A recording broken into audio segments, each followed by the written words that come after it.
welcome back to another video lesson, and in this one we're going to be playing a little extract from the tune Cluck Old Hen, which is in the G-Modal tuning, and we're going to be learning a technique called the alternate string pull off. Now, despite its long name, it's actually a fairly simple embellishment technique, which is striking a string and then we're going to pull off on an alternate string, which means we're not pulling off on the string that we've just struck. So in my first pull off lesson, I showed you how we're going to strike the first string and then pull off on the same string. This technique, we're going to strike the first string and pull off on the second string. And I'll explain why we do that in just a moment. So let's take the first line of the tune Cluck Old Hen, which sounds something like this.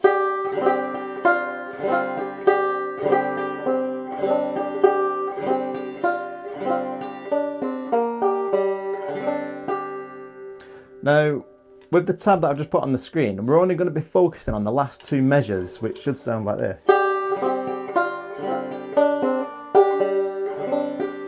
And it's that end part, really, that we really want to dive into that. Because just then, the way I played that, I did a drop thumb. You see that? Down, up, down. But, you know, if our drop thumb game isn't quite there yet, another option, because there's always more than one way to skin a cat when you're playing the banjo, is we could use the alternate string pull off technique. So by doing that, what we could do is change the drop thumb and play an alternate string pull off. So I'll quickly demonstrate what that means, and you'll notice it sounds exactly the same as a drop thumb.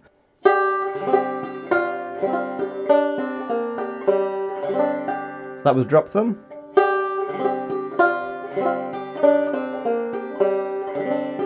And that was the alternate string pull off. So all I'm doing there, I'm striking the first string and then pulling off on the second string.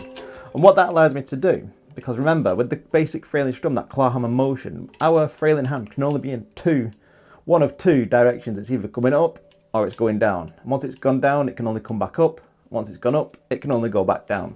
For example, the first measure, down, up, down, up, down, up, down, up. And now the same thing applies to the second measure. Again, our hand can only go down or it can only come back up. So once we've struck that first string on the second measure, that we need to strike the second string, but our hand's already down, so we can't use our back of our middle fingernail because our middle fingernail's down here somewhere. So the other option is thumbing it on the up, which is a drop thumb. Down, up. Or we can use the alternate string pull off, which would go like this. Down. So if you notice then, I strike the string down, and then my finger is already fretted the second string, which allows me to play the second string on the up beat.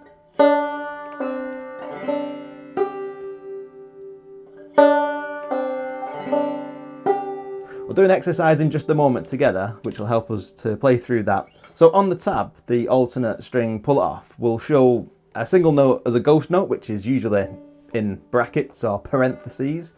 And that just symbolises that there is a note there that isn't to be struck. And it just gives us the visual idea, if you look on the tab now, the visual idea that the pull off is to be played without the second string being hit, if that makes sense. So it goes down, and then we can pull that off on the up. Now the good thing about this is because we're aiming to play that string open by pulling it off, you can actually play the pull off anywhere on your banjo, because it will just sound the same, because all we're doing is ringing that second string open. So for that reason, when we play this particular extract of Cluck Old Hen,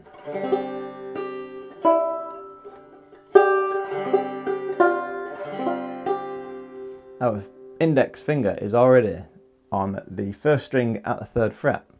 So making life easy for ourselves, all we'll need to do then is bring that index finger onto the second string, 3rd fret. Now we're in position then to play that alternate string pull off. do it slowly.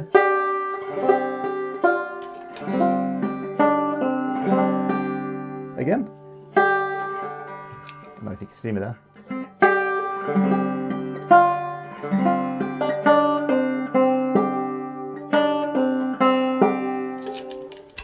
Might take a bit of getting used to, and timing is key. So what we'll do a little exercise now. We'll play together, nice and slow. I'll put a metronome on.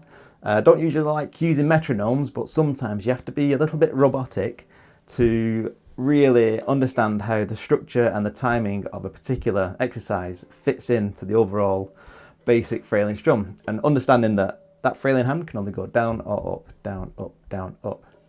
So I'll put the tab on the screen, I'll set a metronome to a nice steady tempo, and as always, because we can watch this in YouTube, there's a gear icon in the bottom of your YouTube window. You can click the gear icon, you can slow the playback speed down, or you can speed it up if you want to challenge, but more than likely you want to slow it down so that we can play together.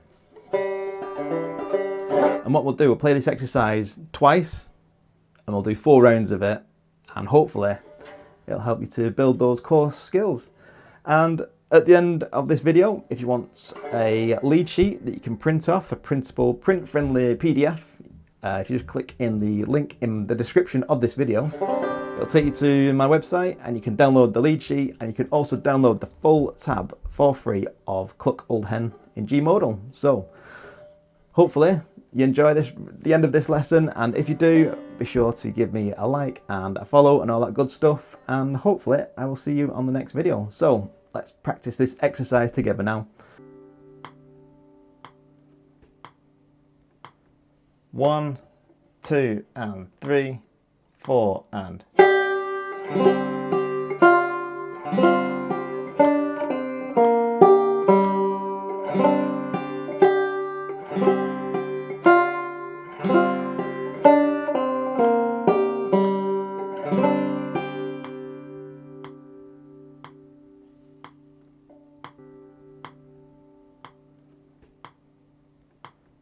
1, 2, and 3, 4, and.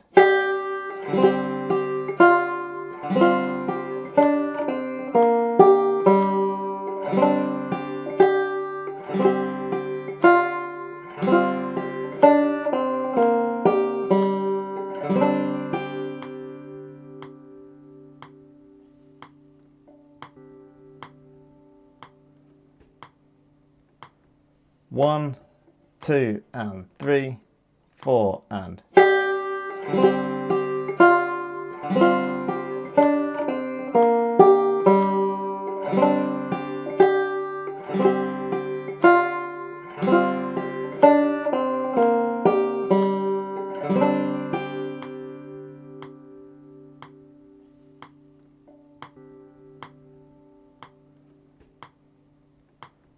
1, 2, and 3, 4, and.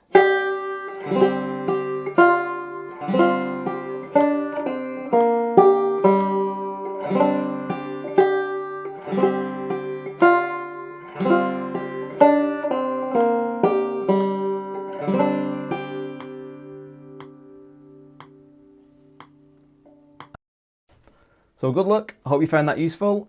My name is Ben Dorning, creator of banjoadventures.com. If you fancy joining, come and have a look and see what it's all about.